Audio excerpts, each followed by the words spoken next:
कैसे करें महादेव की पूजा और श्रावण मास में क्यों होती है विशेष महादेव की पूजा। जो साल भर मंदिर ना जाए या साल भर कोई प्रिकॉशन ना करे, वो श्रावण मास में महादेव के भक्त बन जाते हैं, उनकी पूजा करते हैं और बहुत उल्लास रहता है श्रावण मास का। क्या ऐसा है कारण, और क्या कारण है कि श्रावण मास महादेव को इतना प्रिय है और यहाँ से इनकी ड्यूटी स्टार्ट होती है, इस पर आज थोड़ी चर्चा करेंगे।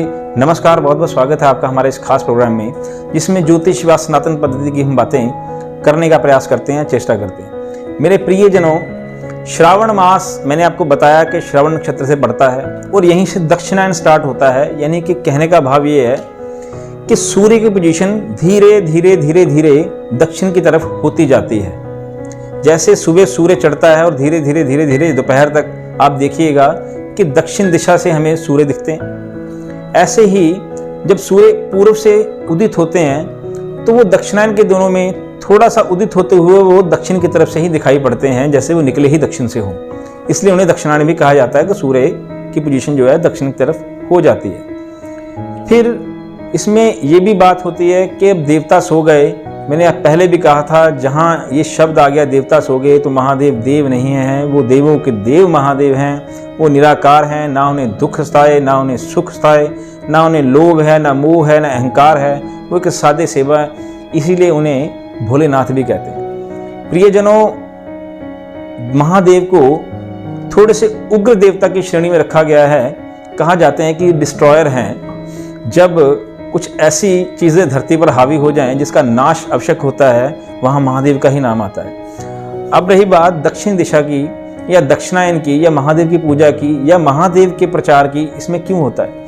देखिए, दक्षिण व दक्षिण दिशा से बहुत सारी चीज़ें हम निकलते हैं। कभी ना कभी हम बात करते हैं कि दक्षिण दिशा की यात्रा ना करें, कभी हम दक्षिण फेस की बात करते हैं। जब कभी भी हमारे श्राद्ध कर्म आते हैं वो भी दक्षिण दिशा से आते हैं। हम दक्षिण की तरफ मुंह करके श्राद्ध करते हैं। हम दक्षिण की दिशा में अपने पितरों की या अपने बड़े लोगों की या अपने घर में जो बड़े होते हैं आफ्टर डेथ, उनके फोटोज़ वहाँ लगाते हैं। हमें सभी रेकमेंड करते हैं। तो इस प्रकार से सारे जो काम दक्षिण में करने वाले होते हैं वो महादेव के काल में ही आते हैं। जितनी भी हमारे ये त्यौहार आते हैं वो भी महादेव के ही काल में आते हैं। जितनी भी सिद्धियाँ काल आती हैं, जैसे अब रक्षाबंधन के बाद देखिएगा, दिवाली से पहले व दिवाली के साथ साथ जितने भी ये हमारे त्यौहार आते हैं, इनमें सब में सिद्धियां प्राप्त की जाती हैं। ये सिद्धि डेज होते हैं, इसलिए इनमें सब कुछ ये आ जाता है।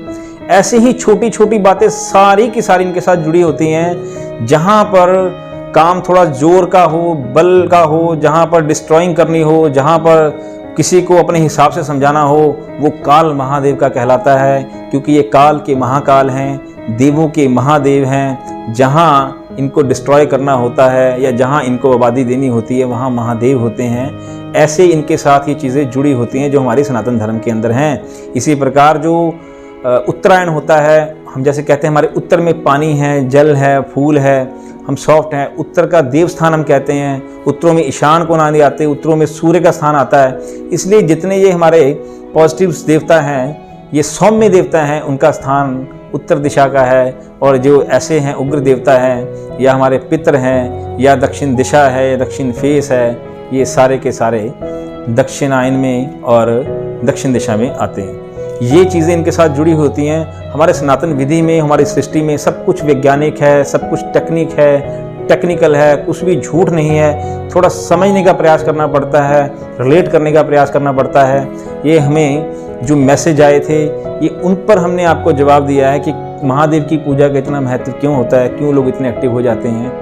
ये कारण था देवों के देव महादेव का। प्रियजनों, ऐसा कुछ भी जानकारी आपने लेनी हो, किसी बात से कन्फ्यूजन हो, किसी ने सनातन धर्म के ऊपर आपसे कोई बात करनी हो या कर देता हो और आपको उसका कुछ पता ना हो या आपको पता हो, हमसे शेयर करें। अगर आपको लगता है कि किसी चीज़ को लेकर आपकी कन्फ्यूजन है, आप उसकी जानकारी चाहते हैं, आप निर्विघ्न मेरे नीचे दिए हुए नंबर पर मुझे कॉल कर सकते हैं, पूछ सकते हैं कि इस सनातन विधि में, इस सनातन धर्म में इस बात की हमें कन्फ्यूजन क्यों है। बहुत बहुत धन्यवाद। चैनल को सब्सक्राइब करें, वीडियो को शेयर अवश्य करें, ताकि ये जानकारी सब तक जाए। सनातन धर्म की जानकारी पूरे विश्व में जानी चाहिए।